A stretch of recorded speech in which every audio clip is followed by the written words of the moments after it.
Bona tarda. Abans de començar, vull agrair a l'agrupació AUS la invitació a participar en aquest debat, acompanyat de persones tan rellevants i que són per a mi una referència intel·lectual. Gràcies per cordial rebuda i espero estar a l'altura de les seves expectatives. Lamento que el meu penós català m'obligue a utilitzar el castellà en la meva intervenció. Yo sí voy a consumir los 30 minutos. Entre otras cosas porque soy de esas personas que necesito decir muchas palabras, quizás para decir pocas cosas, y entonces eso me va a ocupar pues esa media hora. Por otra parte, en este reparto que se nos hizo de los temas que debíamos tratar, a mí se me encomendó que tratase la cuestión de si existen alternativas que nos permitan hacer esta transición energética y ambiental, qué implicaciones tendrían, los costes, el tiempo que se requeriría. Y el reto de dar respuesta a esto es casi proporcional al reto del propio cambio a realizar. Lo primero que pensé cuando se me dijo esto es en responder que si no hay alternativas a un sistema económico y social como este que se nos ha presentado en las ponencias anteriores, con sus gravísimos problemas para seguir reproduciéndose, deberíamos estar profundamente preocupados ante el panorama estremecedor que se vislumbra, ¿no? También se me ocurría decir que haya o no alternativas, en cualquier caso, la alternativa no es el propio sistema capitalista en el que estamos, ni siquiera aquel que existía antes de la crisis, esta crisis que ahora ya huele a colapso, ¿no?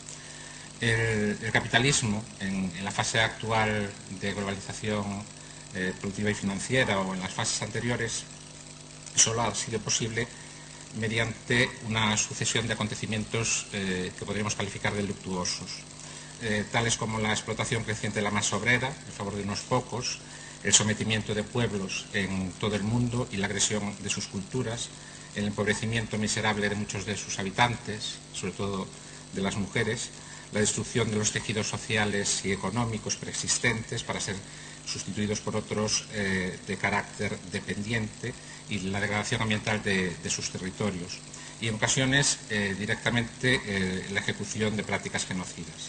Y desde luego no sería posible todo este capitalismo sin una movilización masiva y creciente de agua, materiales y energía hasta alcanzar los límites de agotamiento que se han expuesto anteriormente.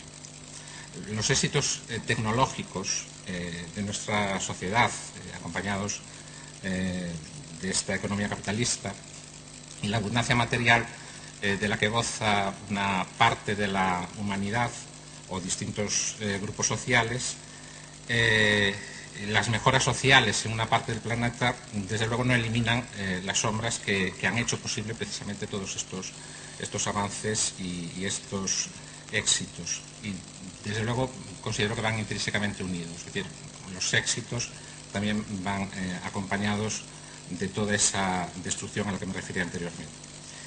Dicho esto, me atrevería a decir que no solo existen alternativas, sino que estas son inevitables. Y más aún, que muchas de ellas ya están entre nosotros.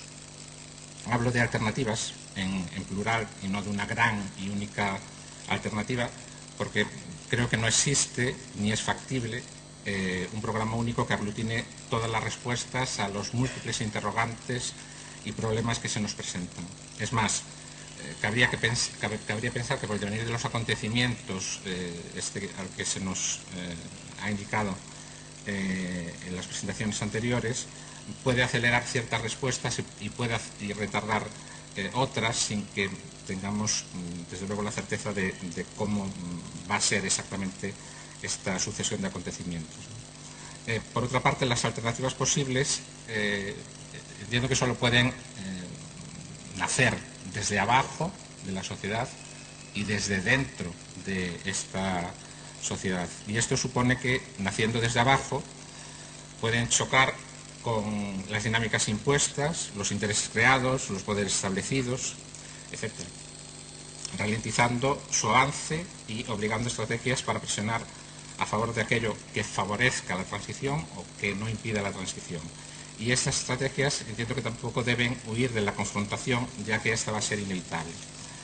Por otra parte, naciendo desde dentro, no puede ser de otro modo, no pueden nacer las alternativas fuera de nuestra sociedad, se ven condicionados por ese imaginario colectivo al que antes se aludía, con estas ideas fuerza, tales como crecimiento, progreso, desarrollo, bienestar, que están confinadas en unos márgenes y con una capacidad simbólica que están trazadas por los poderes dominantes del capitalismo y conformes a la ideología dominante del capitalismo.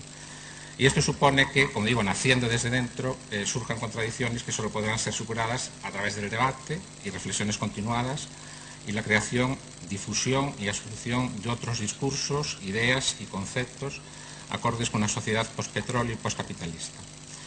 Todo esto significa que las alternativas, si están aquí, están constituyéndose sobre ámbitos quizás aparentemente dispersos y a veces incluso inconexos, con propuestas que en muchas ocasiones no serán fácilmente replicables, pero por lo mismo obliga a pensar en escenarios provisionales, dispuestos a ser reformulados, flexibles, para reintroducir correcciones. Obliga además a movernos en una paradoja, que no es menor, de necesitar un ritmo suficientemente lento como para decidir con calma con la calma que requiere la gravedad ante la que estamos, y por otra parte lo suficientemente rápido ese ritmo para atender las terribles consecuencias que se avecinan. Por ello no podemos temer ni evitar cierta improvisación, ni se puede dejar de tener la valentía para rectificar. Si nos equivocamos, pues se rectifica y punto. En gran medida, la transición hacia una sociedad postpetróleo ecológicamente sustentable y resiliente debería contribuir a difundir las diferentes iniciativas en marcha, a su interconexión, a la construcción de redes de colaboración y ayuda mutua, para que fuese lo más organizada y lo más rápida posible. Antes de continuar, debo señalar varias cuestiones relativas a esta transición, ¿no?, sobre la que después seguiré hablando. Por una parte, esta transición es inevitable. Al desaparecer las bases materiales y energéticas que se nos dijeron anteriormente y que posibilitan el crecimiento continuado, pues tenemos que pensar que vamos a transicionar a otro modelo económico y social. No será una transición pacífica. Las inercias de los grupos de poder intentarán forzar el cambio en una dirección.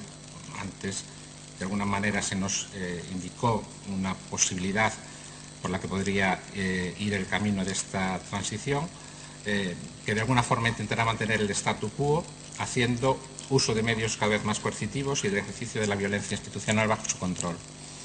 A ello se sumarán los conflictos por incomprensión por lo que está pasando, por la escasez creciente, por la inadaptación a las nuevas circunstancias, por el control sobre los recursos, etc. La transición también obliga a un gran esfuerzo colectivo. Es decir, no va a ser una transición fácil, sino que va a requerir de un gran esfuerzo y de la suma de fuerzas dispares con intereses comunes que pueden ser muy básicos.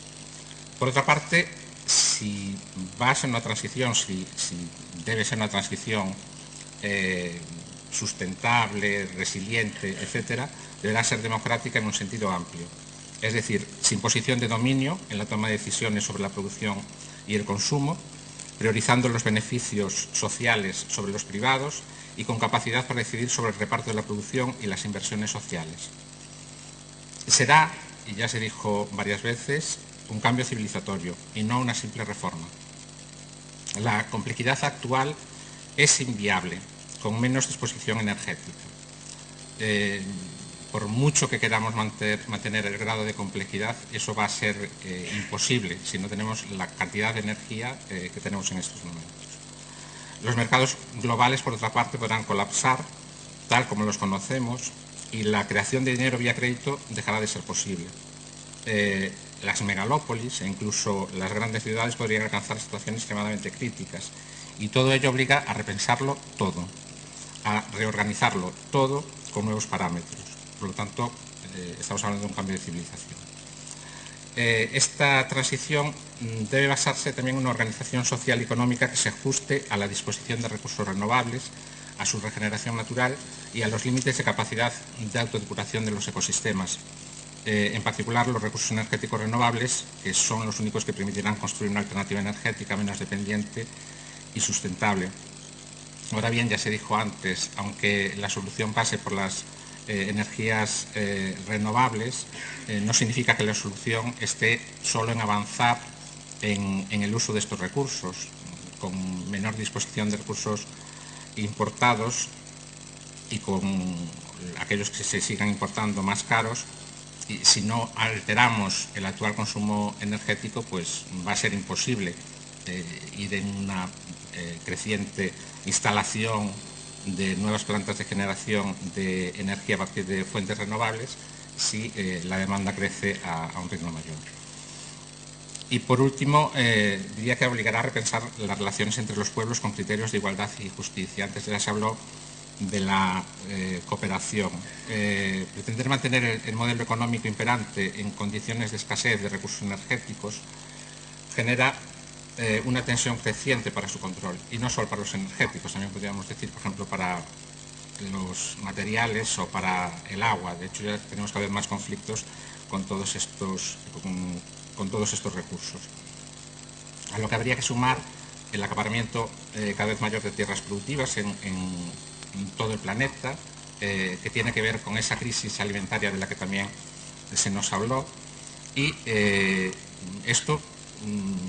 estos conflictos se van a enfrentar y se enfrentan cada vez más a los legítimos intereses de las poblaciones locales por ejercitar un control sobre los recursos que le permitan localizar su economía, autoabastecerse energéticamente y producir sus propios alimentos.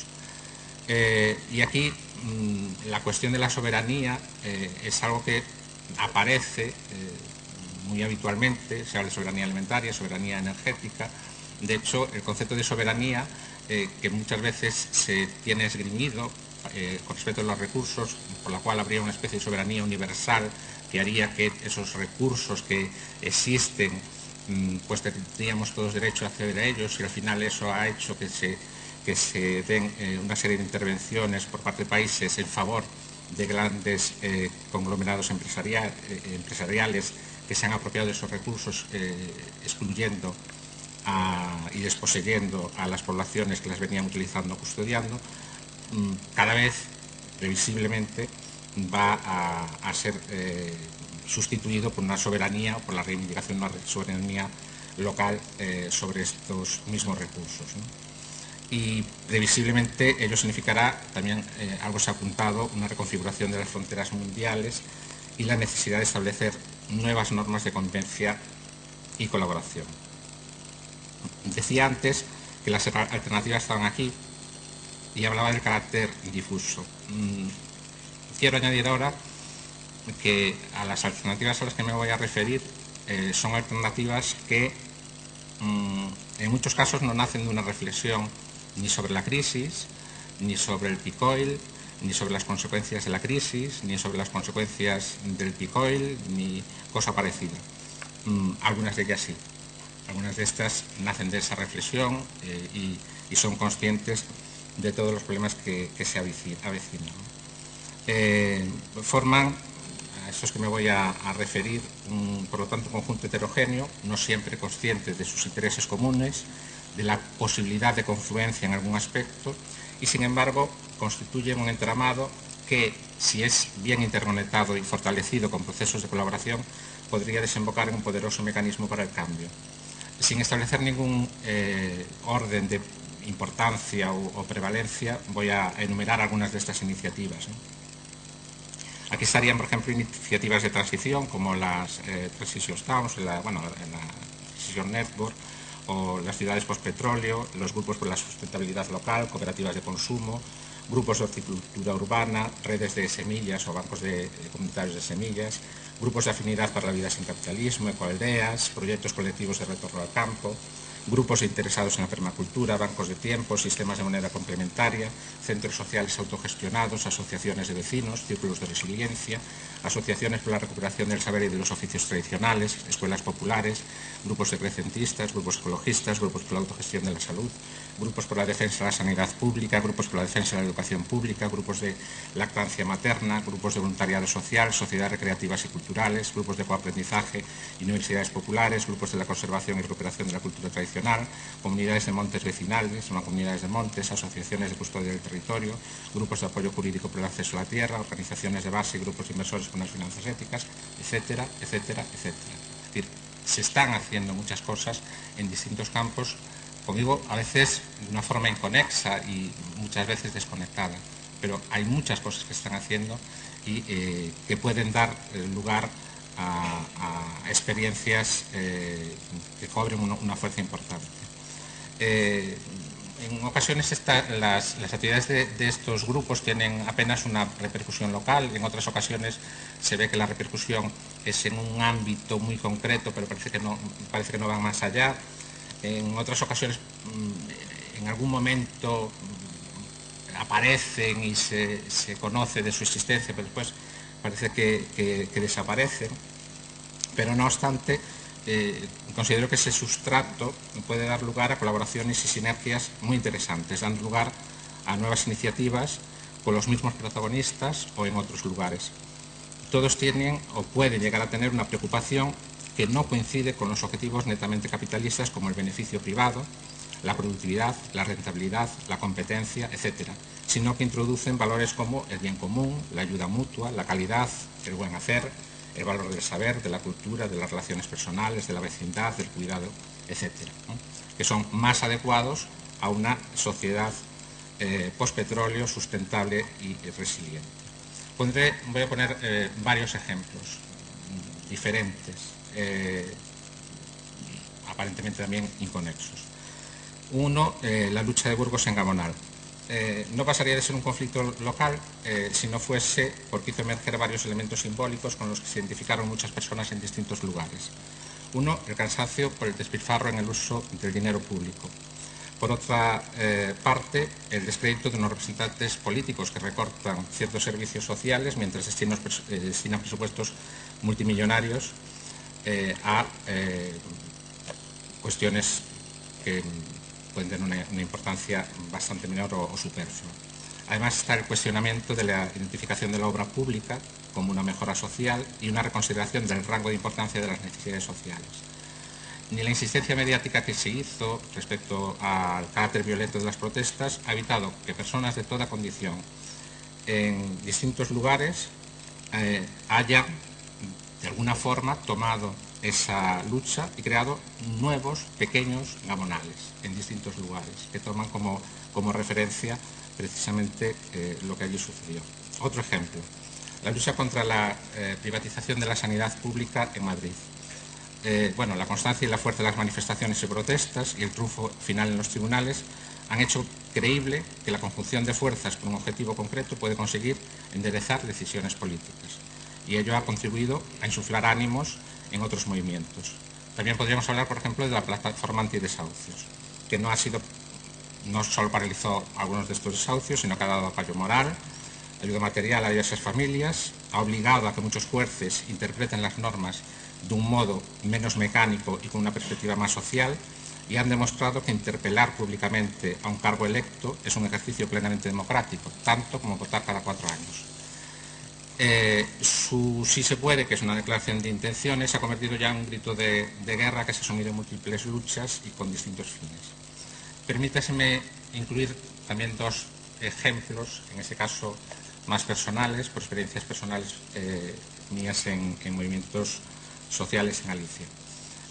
Uno, en 2012, cuando la Xunta de Galicia pretendía fumigar con aviones gran parte del territorio gallego, en un intento de parar una plaga que afecta a los eucaliptos y con un pesticida, el flufenoxurón, que pocos meses después debería ser retirado del mercado por una directiva comunitaria.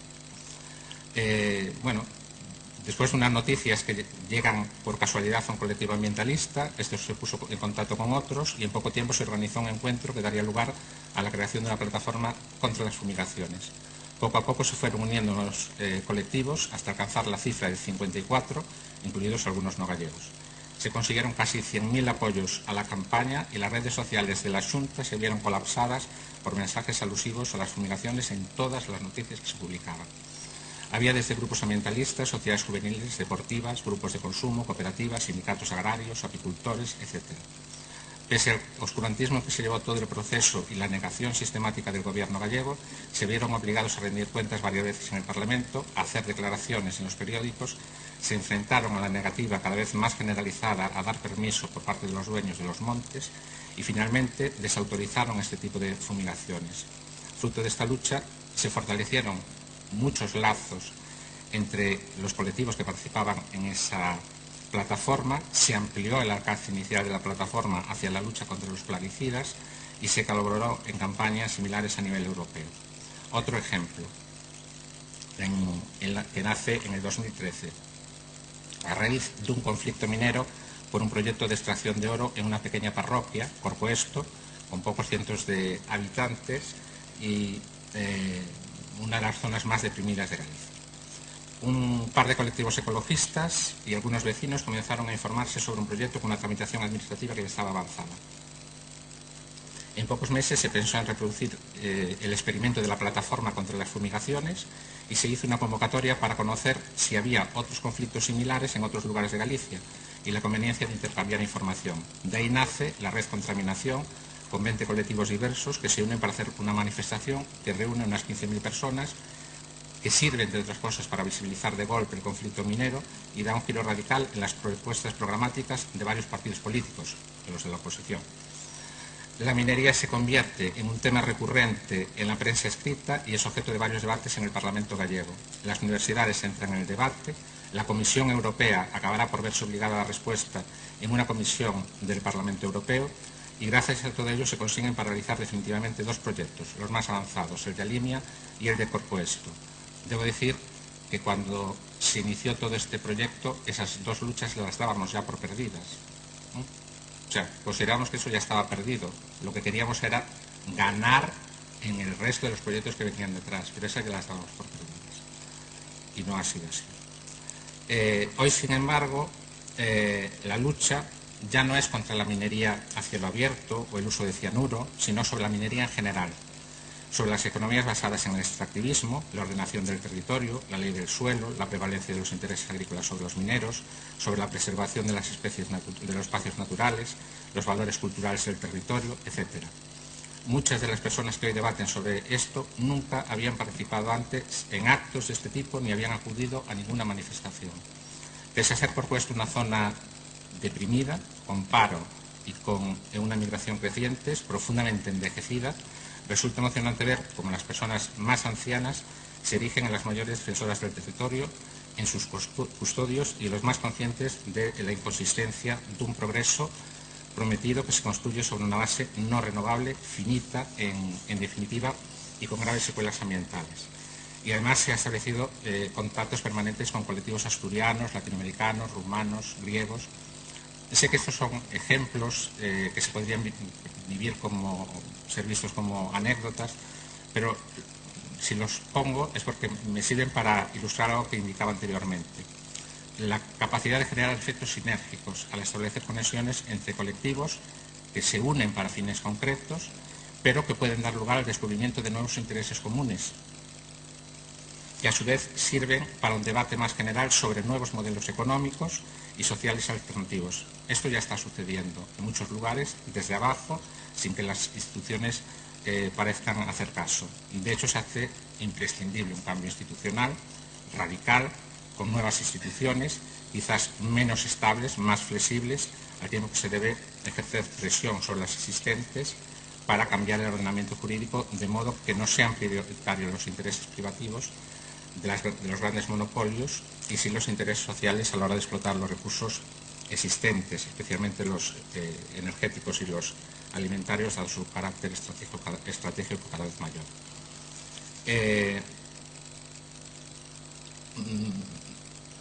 Sin embargo, bueno, quería referirme a varias cuestiones que deberíamos considerar, ¿no? Pese a que afirme que hay todas estas iniciativas que pueden servir para construir alternativas, hay varias cuestiones que, como digo, deberíamos considerar. Primero, relativa a una cuestión energética. En el corto y medio plazo es inviable una alternativa real a los combustibles fósiles para el transporte. Es decir, existe cierto grado estructural de dependencia energética imposible de combatir, por lo menos, te digo, a corto o a medio plazo. Y ahí tenemos un problema muy grave. Segundo, centrarse en la oferta eléctrica, que es a donde atienden muchas propuestas en temas energéticos, por ser más flexible a la acción de las renovables y con una demanda más estable, obligaría en muchos lugares a más que duplicar la producción actual en esos lugares, y esto significaría, entre otras cosas, hacer un esfuerzo semejante al que se ha hecho desde finales del siglo XIX a hoy, en pocos años. Y tercero, que mantener el grado actual de autoabastecimiento eléctrico con renovables sin controlar la demanda puede hacer imposible acompasar crecimientos de la demanda con crecimientos en la oferta energética. Por eso el control de la demanda energética debe ser un elemento fundamental en todas estas propuestas para construir una alternativa al actual modelo. Bueno, resumiendo, las sociedades que consigan hacer la transición energética se caracterizarían o deberían caracterizarse, por una parte, por un alto nivel de autosuficiencia, de frugalidad, por el localismo, la cooperación, una economía orientada a la satisfacción de necesidades humanas, el autogobierno y un nuevo conjunto de valores. Como dije, esta transición no estará exenta de conflictos. Desde luego, estos serían mucho menores de haber una participación decidida de las administraciones públicas y la colaboración de todos los sectores.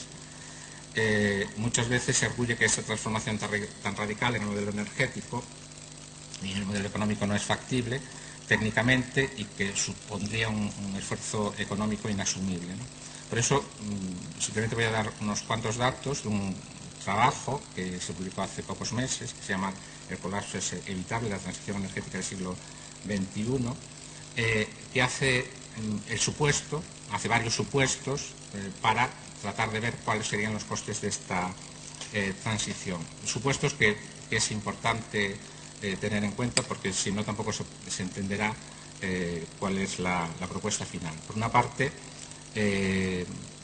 parten de la idea de que esa transición energética para la que se hacen los cálculos de los costes se hace con la participación de todos los niveles sociales, ¿no? Y de la administración, de que va a dar lugar a una relocalización de la producción y el consumo, un impulso a la actividad agrícola, cambios en los sistemas de calefacción y de motricidad, etc.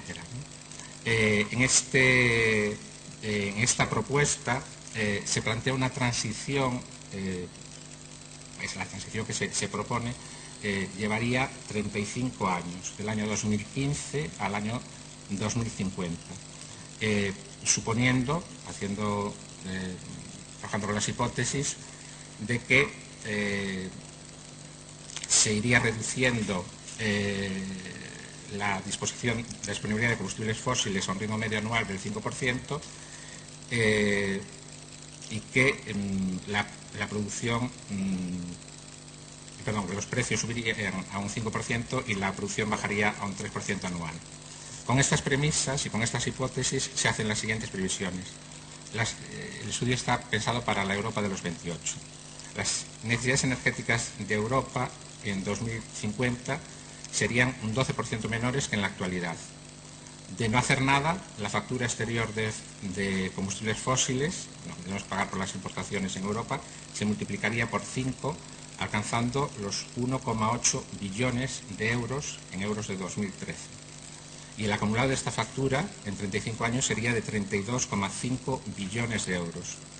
La transición energética también supondría que seguiría habiendo una factura exterior de fósiles, pero se rebajaría sustancialmente. De hecho, el acumulado sería de 7,4 billones, es decir, habría un ahorro de 24 billones de euros. Habría, de todas formas, para conseguir esa transición, según este estudio, habría que multiplicar la potencia eléctrica instalada entre 7 y 8 veces. Se necesitarían algo más de 6 millones de hectáreas, que es aproximadamente un 1,38% de la superficie europea, y aproximadamente unos 128 metros cuadrados por habitante, ¿no? Por lo tanto, en términos monetarios, consideran que sí sería factible, pero bueno, hay desde luego algunos problemas que habría que resolver y que obligarían a una planificación por lo menos del territorio. Esto son datos pensando siempre en que hubiese esa colaboración institucional y la colaboración y la participación de todos los sectores sociales. Desde otra perspectiva, la que tenemos en una asociación en la que yo participo, que es Véspera de Nada, pensamos que esto no va a ser así, es decir, que esa colaboración no va a existir, sería deseable, pero no va a existir. Es necesario hacer un trabajo de presión para que esa colaboración exista, pero va a ser difícil que se dé. Y por otra parte, consideramos que hay que dar respuestas para que las personas puedan organizarse y actuar de forma individual, de forma colectiva, trabajando con las administraciones locales o incluso desde las pequeñas empresas, ¿no? Por eso, bueno, hemos hecho esta guía para el descenso energético, que está pensada sobre todo para el caso gallego, en el que intentamos dar, como digo, ese tipo de respuestas, tanto de tipo personal como de tipo municipal o empresarial. Pese a toda la gravedad del problema y el esfuerzo que creemos que va a haber y los conflictos que se van a dar, pensamos que el resultado final de toda esa transición es una sociedad mejor a la que ahora tenemos, ¿no? Más democrática, más justa y desde luego una capacidad de decisión mayor por parte de los ciudadanos, ¿no? Por otra parte, creemos que, aunque antes se ha apuntado que va a darse, sobre todo en todo este proceso, pues seguramente mucha destrucción de empleo y la necesidad de muchas menos personas para ciertas actividades, también nosotros consideramos que se va a dar la creación de otro tipo de trabajos.